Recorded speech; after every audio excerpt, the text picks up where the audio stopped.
साथियों नमस्कार। आज मैं बात करता हूँ कुछ त्रिवेणी संगम के बारे में। बनास नदी पर सर्वाधिक त्रिवेणी संगम बनते हैं। कितने? 3 बनते हैं। एक तो भैया बिंगोद। बताओ बिंगोद कहाँ पड़ता है? बीपुर भीलवाड़ा में। तो बिंगोद भीलवाड़ा वाला।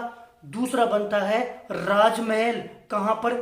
टोंक में। और भैया तीसरा बनता है रामेश्वरम सवाई माधोपुर। ये 3 त्रिवेणी संगम है जो हमें याद होनी चाहिए।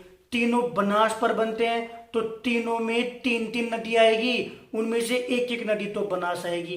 बिंगोद भीलवाड़ा, राजमहल टोंक, रामेश्वरम सवाई माधोपुर। अब सुनना, मेरी भाषा में याद होगा अभी की अभी। अब पहला आता है भैया बिंगोद भीलवाड़ा। कैसे याद रखें? इसको थोड़ा सा जोड़ देना। बिंगोद क्या कह रहा है? बी गोद। बी गोद मतलब बी की गोद में बैठना। बात कर रहा है गोदी में बैठने की। साथियों, जब आप बचपन में माँ की गोदी में बैठते हो तो अच्छा लगता है, लेकिन ऐसे कहते हैं कि बड़ा होने के बाद में भी आप किसी की गोदी में बैठोगे ना तो बेड मैनर्स होते हैं। तो याद रखना, बेड मैनर्स से याद रखना। बेड से बेडच और मैनर से साथियों मेनाल नदी। कौन सी? मेनाल। बी गोद में बैठोगे ना तो बेड मैनर्स है, तो बेडच और मेनाल। 2 नदियां तो गई, बेडच मेनाल, और एक बनास आएगी। खत्म। पूछेगा बिगोद भीलवाड़ा त्रिवेणी संगम कौन कौन सी नदियों पर बनता है? सीधा सा याद रखना कि बी गोद में बैठेंगे तो क्या है? बेड मैनर्स है, तो बेडच मेनाल और एक बनास। खत्म। दूसरा आता है क्या भैया? राजमहल। राजमहल टोंक में बनता है। इसकी सुनना, एक बनास तो आएगा ही आएगा। और भैया किसकी बात कर रहे हो? राजमहल की। कुछ राजमहल नहीं है, वहां पर तो खड्डा है। मैं खुद गया हूं। क्या है? खाडा। जो गड्ढा होता है ना, गड्ढे को राजस्थानी में बोलते हैं खाडा। तो खा से खारी नदी और डा से डाई नदी, मतलब बनास तो है ही है। एक बनास हो गई, और खाडा से याद रख लिया भैया खारी और भैया डाई नदी। तीनों याद हो गया। रामेश पूछेगा बताओ राजमहल टोंक में कौन कौन सी? बनास।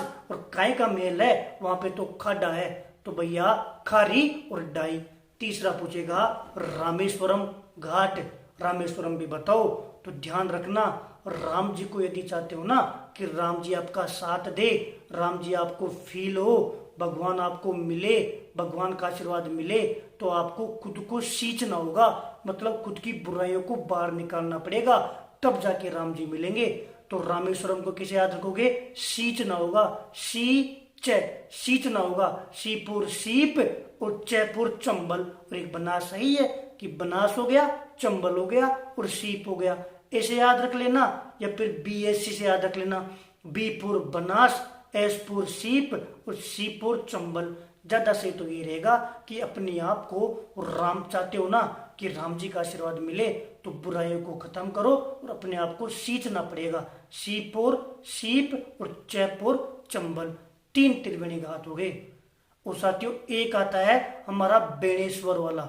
बेणेश्वर वाला कहां पर पड़ता है? डूंगरपुर में। उसको कैसे याद रखोगे भैया? समझा, स मैं जा। सैपुर सोम, मैपुर माही, जापुर जाकम। अब बताओ, समझा से याद हो गया बेणेश्वर। जैसे ही बेणेश्वर पूछे ना ऑप्शन में देखना, समझा देखोगे अपने आप क्लिक कर दोगे। समझा बेणेश्वर। और भैया रामेश्वरम में राम जी को चाहते हो, सींचना पड़ेगा। सीप और चंबल। राजमहल काय का मेल? खाडा है, खारी और डाई। और भैया बी गोद में बैठेंगे तो बेड मैनर्स है, बेडच और मेनाल। ये था साथियों कुछ महत्वपूर्ण त्रिवेणी संगम। धन्यवाद।